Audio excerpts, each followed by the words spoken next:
But right now, our good friend, he joins us Wednesdays. It's Dr. Joe Congini from Akron Children's Hospital. Joe, what's on your ledger for today? Well, as we've been working our way back to sports and we're watching very carefully what might come up, looking backwards a little, I'm just still kind of amazed at how much the show The Last Dance captured the imagination of sports fans. I mean, I know with the stay-at-home period, there was no live sports, but everybody's still talking about that in 9-part documentary, and Michael Jordan and the Bulls kind of got coronated again. But there was a couple of sports medicine principles that I wanted to tie into what's happening down at our office this week. And that has to do, of course, with the Michael Jordan injury. The only thing about that stopped him or threatened his career was in 1985, and in one of the early shows they showed he had a pretty significant stress fracture. And looking back retrospectively, that was his second year. And it was just kind of interesting for me to see because stress fractures are so common in my office, and you and I talk about them a lot. It depends so much what bone and what part of the body and what sport people play. But his was a very significant stress fracture looking back at it retrospectively. He had one in the middle of the foot called a navicular fracture early in the 85 season. And he fought them tooth and nail at the time about wanting to play. And they told him early on, well, you'll be out about 4 to 6 weeks. And this thing just continued to take a while to heal. And retrospectively, even the Bulls doctor, as I've read about it, had not treated many of these, wasn't as common at the time. There were several NBA players that went on to the end of their career with this particular bone never healing quite right. We knew in Cleveland that for Z it ended up having multiple surgeries, but Michael Jordan really pushed them about wanting to get back. And so they got 3 opinions on him, second opinions, on when they should allow him to play. And ultimately they put him in a cast. He went down to North Carolina for a while. He took off his own cast, and he started playing with kids in Chapel Hill.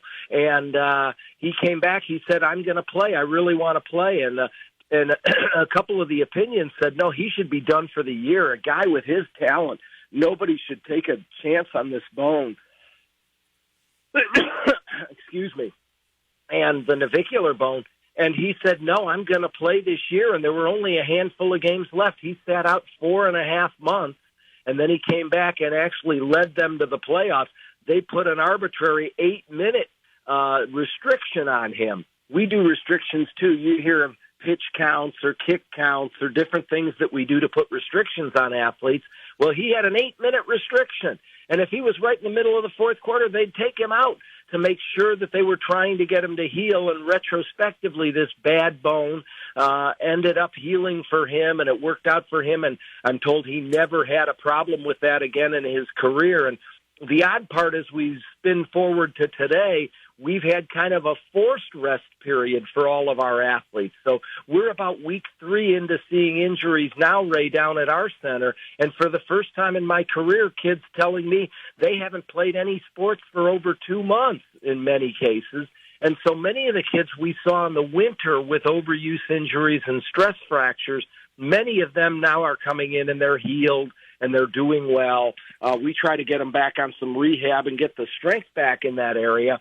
But there are some people who come in that are still not better 2 months later. And what that tells us is there's more likely a structural injury. So that first week we had a lot of kids with structural injuries where we had to get an MRI and maybe refer them to a surgeon for surgery, say a ligament in the thumb that we saw or an ankle that was badly injured and just did not heal even with 2 months of rest. So we have a hard time getting athletes to rest just like they had a hard time getting Michael Jordan to rest.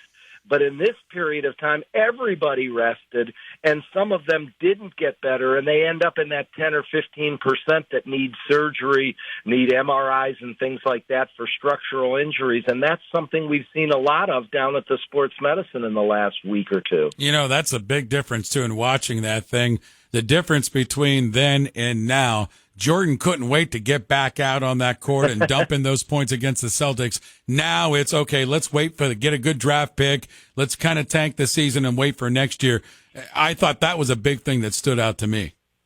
You're right. He was not a tank the season guy. And they say the meeting was a 1-hour meeting with 2 or 3 doctors and trainers, and he just adamantly said, I don't care what point in the season, I want to play and finish out this season. And they kind of reluctantly gave in, but retrospectively, with a talent like him in his second year, they really took a big chance that injury could have been much worse. That stress fracture called the navicular, we've talked about it here. It's a little bone in the middle of the foot. That's a bad stress fracture, and the Bulls got pretty fortunate that thing healed all the way. Great stuff, Joe. Thanks for the visit. As always, my friend, we'll catch up with you next week. Oh, no, you're on vacation next week. We'll talk to you in a couple of weeks. I am, Ray. I'll talk to you in a couple of weeks. Have a great weekend, okay? You too, my friend. Dr. Joe Congini, Akron Children's Hospital. He joins us Wednesdays on the Ray Horner Morning Show.